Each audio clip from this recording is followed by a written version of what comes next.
Rahim. Assalamualaikum. So guys, welcome to my YouTube channel English for Everyone. So guys, आज है हमारी तीसरी class. दूसरी क्लास में हमने ये चीज़ सीखी थी कि हम अल्फाज को जुमलों में किस तरह इस्तेमाल करते हैं या अल्फाज से हम जुमले कैसे बनाते हैं। सो इस मकसद के लिए मैंने आपको एक स्ट्रक्चर समझाई थी जो ये है। उसके अंदर मैंने आपको एक चीज़ बताई थी कि जुमला बनाने के लिए हमारे पास पहली चीज़ जो चाहिए वो है सब्जेक्ट, दूसरी वर्ब और तीसरी चीज़ वो है ऑब्जेक्ट। इस स्ट्रक्चर को मद्देनज़र रखते हुए हम थाउजेंड और स्टेटमेंट खुद बना सकते हैं। तो यानी कि ये हमारे अल्फाज की तरतीब है। बेसिकली सेंटेंस किस चीज़ को कहते हैं कि जुमलों को एक सही तरतीब में लिखना। तो ये अल्फाज की एक सही तरतीब है। यानी कि जुमले में आप सबसे पहले देखते हैं कि काम करने वाला कौन है, उसके बाद देखते हैं काम क्या करना है, और फिर तीसरी चीज़ जो है वो देखनी है किस चीज़ पर काम हो रहा है। अगर आप इस स्ट्रक्चर को समझ लेते हैं तो आपके लिए जुमला बनाना कोई मुश्किल नहीं और आपके पास बस सिर्फ अल्फाज मौजूद होने चाहिए। सो गाइज़, मैंने आपको होमवर्क के तौर पर कुछ दिया था। कोई 10 स्टेटमेंट मैंने लिखी थी, कोई 10 जुमले मैंने लिखे थे और मैंने कहा था कि ये आपने ख़ुद से बनाने हैं। तो आज हम इन जुमलों को इंग्लिश में तब्दील करेंगे और ट्रांसलेट करेंगे और आप लोग ये देखिएगा। और आपने जो जुमले बनाए थे वो इसी तरह से बनाए थे या आपने कुछ डिफरेंट स्टेटमेंट बनाई हैं। तो गाइस, अगर आप लोगों को कोई भी मसला हो रहा है, कोई भी प्रॉब्लम हो रही है, कोई चीज़ समझ नहीं आ रही, तो आप लोग मेरी वीडियोस के नीचे कमेंट्स कर सकते हैं। तो इंशाल्लाह मैं कोशिश करूँगा आप लोगों के सारे कन्फ्यूजन क्लियर हों। तो चलो गाइस, चलें कोशिश करते हैं इन स्टेटमेंट को इंग्लिश में बनाने। तो चलें गाइस, स्टार्ट करते हैं। सबसे पहले हमारे पास जुमला है, हम किताबें ख़रीदते हैं। तो इसमें हम सबसे पहले देखेंगे सब्जेक्ट क्या है, फिर देखेंगे वर्ब क्या है, उसके बाद ऑब्जेक्ट क्या है। तो सब्जेक्ट हमारे पास है हम, वर्ब है हमारे पास ख़रीदते हैं, और उसके बाद हमारे पास ऑब्जेक्ट जिस चीज़ पर काम हो रहा हो, तो वो है किताबें। तो इसकी सबसे पहले सब्जेक्ट आ गया वी, फिर वर्ब आ गया बॉय, फिर उसके बाद ऑब्जेक्ट आ गया बुक्स। वी बॉय बुक्स, ये हमारा एक जुमला मुकम्मल हो गया। उसके बाद है वो म्यूज़िक सुनते हैं। तो इसी तरह से दे लिसन म्यूज़िक। सबसे पहले सब्जेक्ट आ गया, फिर वर्ब आ गया, उसके बाद ऑब्जेक्ट आ गया। सेम इसी तरह हमारे पास अगला जुमला है आप फिल्में देखते हैं। तो पहले हम सब्जेक्ट लिखेंगे, फिर उसके बाद वर्ब आ जाएगा, फिर ऑब्जेक्ट आ जाएगा। पहले काम करने वाला, फिर काम, और फिर उसके बाद जिस चीज़ पर काम हो रहा हो।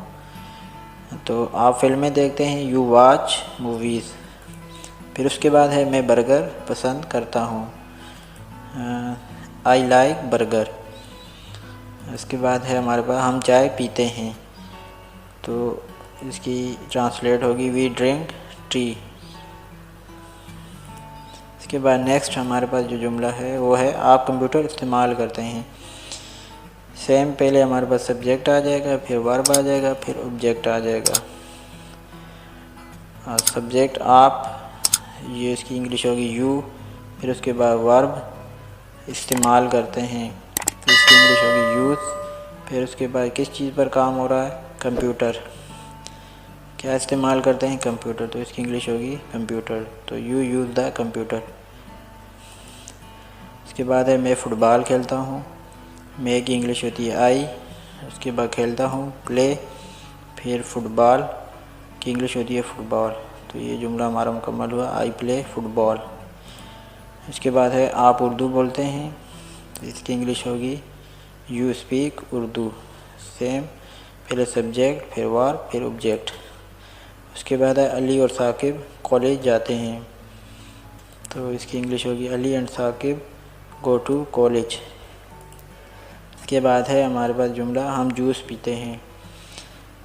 तो पहले सब्जेक्ट आ जाएगा, काम करने वाला कौन है, हम। फिर वर्ब काम, काम क्या है, पीते हैं। उसके बाद हमारे पास ऑब्जेक्ट आ जाएगा, जिस चीज़ पर काम हो रहा हो। तो किस चीज़ क्या पीते हैं, जूस। तो इसकी पहले सब्जेक्ट वी, फिर ड्रिंक, फिर उसके बाद हमारे पास आ जाएगा जूस। तो ये वी ड्रिंक जूस, ये जुमला हमारा मुकम्मल हुआ। सो गाइस, ये हमारी 10 स्टेटमेंट थी जो हमारी मुकम्मल हुई। तो आप इसी स्ट्रक्चर को इस्तेमाल करते हुए हज़ारों जुमले आप खुद से बना सकते हैं। आप ये हज़ारों जुमले मैं आपको बना कर नहीं दे सकता, क्योंकि ये बहुत ज़्यादा काम है, बहुत ज़्यादा इस पर वक्त लगेगा। आप इस स्ट्रक्चर को समझ लें और समझ के बाद इसके मुताबिक जुमले को बनाने की कोशिश करें। देखें, सबसे पहले आपने जुमले को लिखना है। लिखने के लिए हमारे पास सोचने का वक्त होता है, लेकिन जब हम बोल रहे होते हैं तो हमारे पास सोचने का वक्त नहीं होता है। चलें हम अब नेक्स्ट हम होमवर्क के तौर पर काम करते हैं। जैसे कि मैंने ज़िक्र किया था कि आप इसी स्ट्रक्चर को यूज़ करते हुए 1000 और स्टेटमेंट खुद से बना सकते हैं। तो चलें देखते हैं कि आज के लिए आपको होमवर्क के तौर पर कुछ मैं देता हूं कि आपने सुबह जागने से लेकर रात सोने तक की जो भी आपकी डेली रूटीन है उसके बारे में सेंटेंसेस आप लोगों ने बनाने हैं। सो गाइस, जो मेरी डेली रूटीन है उसके मुताबिक मैं कुछ सेंटेंसेस बना देता हूँ। ये सेंटेंसेस उर्दू में होंगे, आपने इसकी इंग्लिश बनानी है। तो गाइस, इन सेंटेंसेस को आपने ज़रूर बनाना है। अब सबसे पहले हमारे पास जो सेंटेंस है वो है मैं सुबह उठता हूँ। उसके बाद है हमारे पास मैं वज़ू करता हूँ। फिर है मैं मस्जिद जाता हूँ। उसके बाद है मैं नमाज़ पढ़ता हूँ।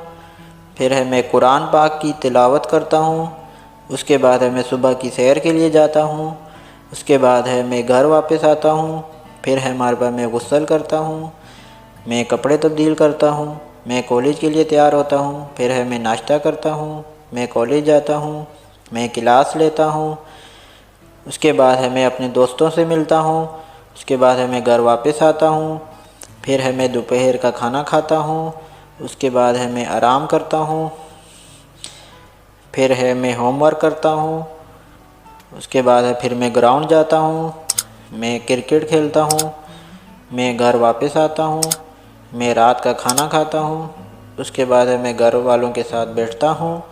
फिर है मैं टीवी देखता हूँ। फिर है मैं अपने कमरे में जाता हूँ, मैं फ़ोन का इस्तेमाल करता हूँ। सो गाइस, ये चंद स्टेटमेंट है जो मेरे जहन में थे, मैंने यहाँ लिखे हैं। तो गाइस, आप में से कुछ स्टूडेंट के जहन में यह आ रहा होगा कि इनमें से कुछ अल्फाज ऐसे हैं जिनकी इंग्लिश हमें नहीं आती। तो कोई बात नहीं गाइस, इनकी इंग्लिश मैं आप लोगों को बता देता हूँ। सो गाइस, हम जो अल्फाज सीखते हैं उन्हें वोकैबुलरी कहते हैं। सो ओके, स्टार्ट करते हैं। हमारे पास पहला है जो है वर्ड है तिलावत करना, तो इसको इंग्लिश में कहेंगे रिसाइट। फिर है कुरान पाक, तो इसे इंग्लिश में कहते हैं द होली कुरान। सुबह की सैर, तो इसे इंग्लिश में कहते हैं मॉर्निंग वॉक। नाश्ता करना, इसकी मीनिंग है टेक, या फिर इसे ईट ब्रेकफास्ट भी कहते हैं। उसके बाद है गुस्ल करना, जिसकी इंग्लिश होगी टेक अ बाथ। फिर है तब्दील करना, इसकी इंग्लिश होगी चेंज।